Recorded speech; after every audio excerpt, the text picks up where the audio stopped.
It's 2026 and there has been a workaround around this question, will AI take our jobs? And based on what I've seen, I think a lot of designers are beginning to believe a lie. Over the span of 1 year, I have learned and I've observed that there are different types and categories of designers when it comes to how they react with this current AI trend or how AI is recently disrupting the market. Number one are the categories of designers who consistently live in denial. Like they can really see what is going on, they can see what AI is doing, but somehow, they don't just want to accept that one day it might probably take their job. They just want to believe that it is all going to be well, but that's not the case. The second categories of designers are the ones who are scared and at the same time they are confused on what to do. Like they really know that this AI is doing a thing, but they don't even know what to do in order to be able to preserve themselves from this disruption. Please, if you fall into this category, do also subscribe to this channel because it is going to be of valuable help to you as we proceed. Now we have the third categories of designers. These are the ones who are comfortable doing the barest minimum, using ChatGPT to generate just content, and that's okay for them. Now we have the fourth categories of designers. These are the ones who are really doing the work. Like they understand the speed at which this is disrupting and changing the market. They understand the depth of what AI can do. And they also know that while it is changing the market, it is also creating opportunities. And so they are making daily efforts in order to position themselves for those opportunities. And I'll tell you that as of last month, I used to be the one that fell into the category 3, just comfortable doing the barest minimum. But right now, I'm migrating and I'm daily working the work and doing what it really takes to become someone who doesn't just survive the AI disruption, but to thrive in it. So if you want to become part of those people as a UI designer, subscribe to this channel again. Now, let us get into the deep end. And I promise you that by the end of this video, you're going to understand your fate as a designer in this current market. You're going to understand the disruption that AI is creating and also the opportunities that it is creating at the same time. And you're going to learn how you're going to position yourself in order to become someone or a designer that thrives, not someone that survives. So if that is you, do well to stick to the end of this video because you do not want to miss out anything at all. Hi, my name is Chidima and I am a product designer who loves to build businesses and also to make videos like this. So if you're interested in UI UX design, current trends or UI design, you want to learn, you want to improve, do also subscribe to this channel. It's free. If you're on the internet as of today, you know the capacity of work that AI can do. It can generate a full-blown website in seconds. It can generate mobile app screens pretty well. It can generate marketing materials. It can write good code. It can generate US copies. AI can literally create information architecture, user flows, UI screens. So basically, it does most of the work that a designer is supposedly meant to do. But here is the twist. This disruption or this evolution is not just replacing product designers. So it's not just all about you. It is affecting everyone, including the developers, including marketers, including models, chef, etc. And that leads me to the question that everybody is asking, what is the fate of UI designers?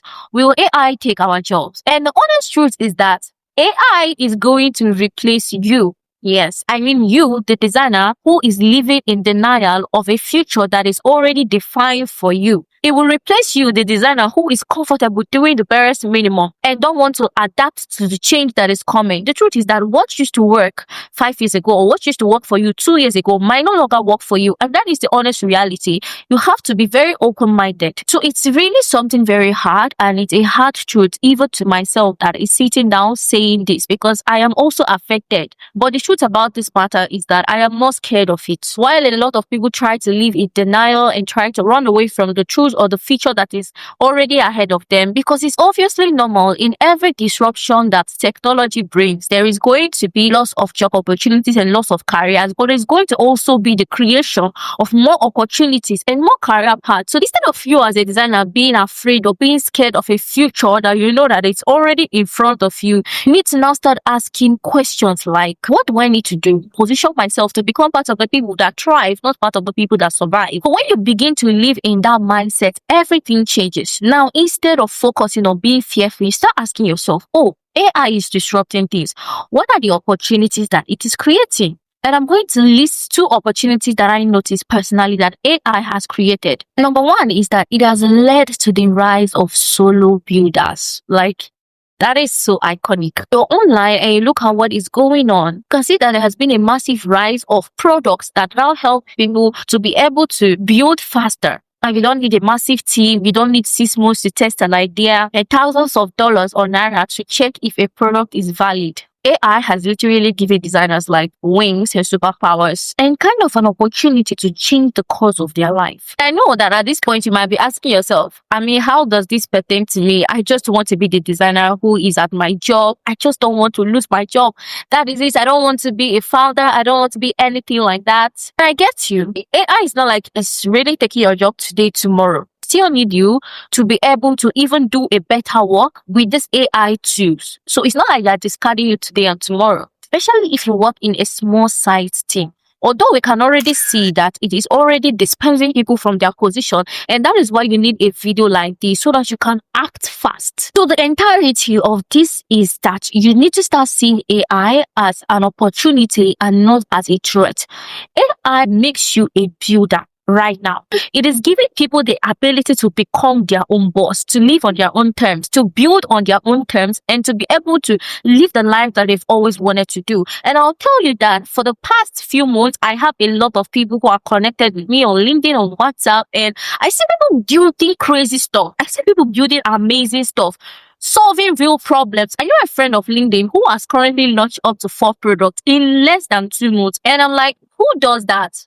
This is the power that AI has created. So the earlier you start changing your mindset from a designer's mindset to a product owner mindset, you will be on the safer end. It is the time for you to now start thinking, what are the current problems that I have in my life and how can I use this product to be able to create a solution that can serve many people? I see designers who create plugins to help them with productivity. I see developers who create products that help people to split payments, which is something that a lot of people struggle with, especially from where I come from, where people don't have a high purchasing power. Someone very close to me just built out a product where you can combine, efforts with different people and pay for a particular subscription if it is too large. And for me, I think that is a very amazing product. So the whole idea is that it is raising builders. So instead of you as a designer waiting for your boss to give you a problem so that you now solve it, you start thinking, what are the problems around me that I can solve with this AI tools so that you can be able to survive this disruption that is before you. Now, the second opportunity that I've seen that AI has created is, sorry guys, a little background change. So the second opportunity that I can see that AI is really creating for designers, that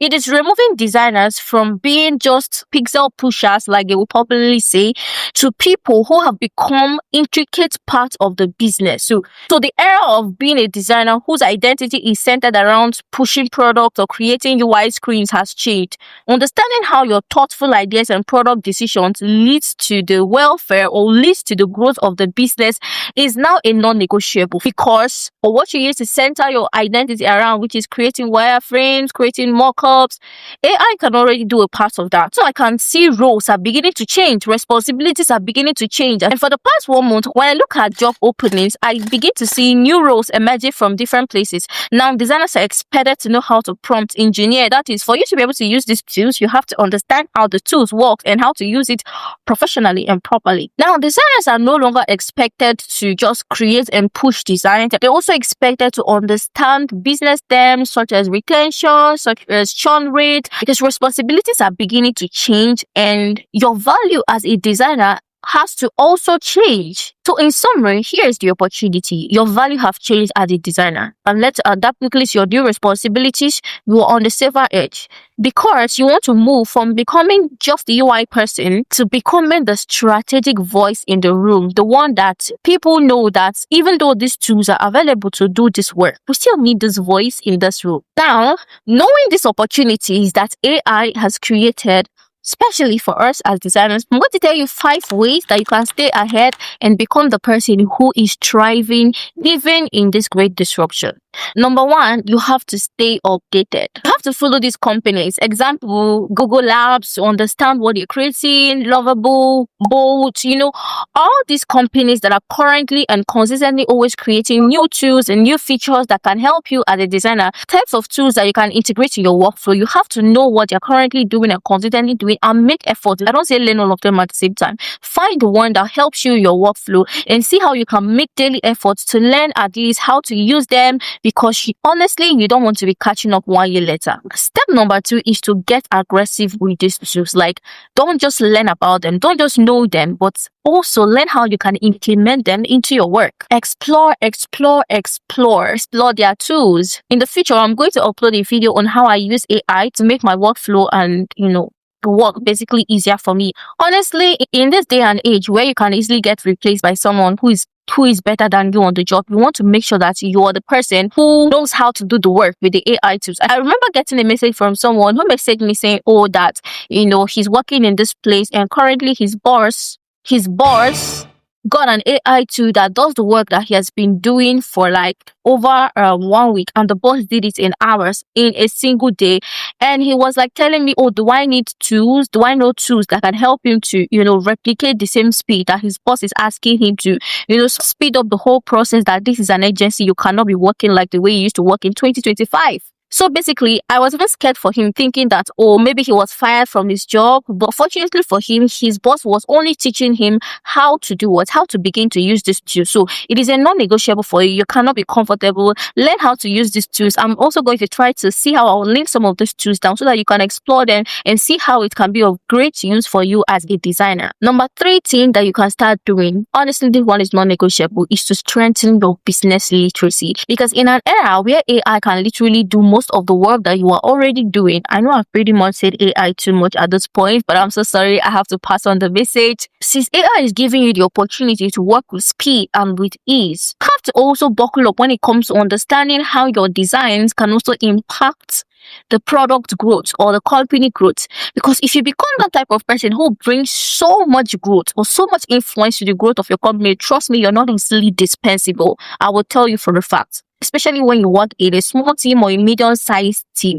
Even in a large organization, if you're someone who is always at the forefront of making sure that the work you do impacts the company in such a way that they constantly grow, it's going to be harder to fire you. So this is a non-negotiable. So you have to become uncomfortable being the person who is only now known for designing UI, but the person whose, opinion matters, the person whose decision really matters. If you become that type of person, trust me, your work is like 90% secured. So you can also go on to start gaining extra skills like learning how design impact retention of your users, learning how it can reduce churn rates, and learning about data. So when you know how to use those insights to make decisions that impacts the business and helps you grow, everything changes. So that is tip number 3.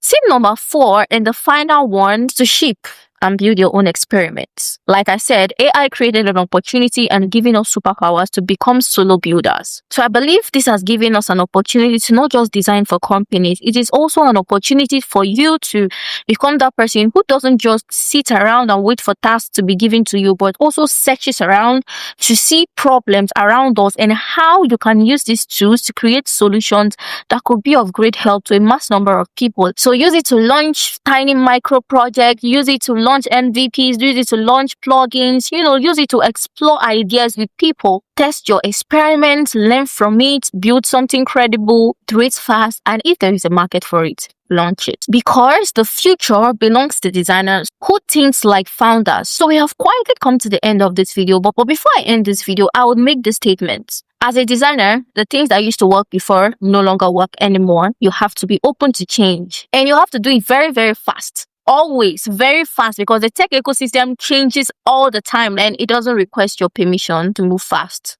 Thank you guys so much for watching. If you watched this video to the end, it means you want to stay ahead as a designer. So do well to share this video if you love it to some other designer or some person who you know that this video is going to be valuable to. Subscribe for more amazing content like this, and I cannot wait to see you guys in my next video. Bye.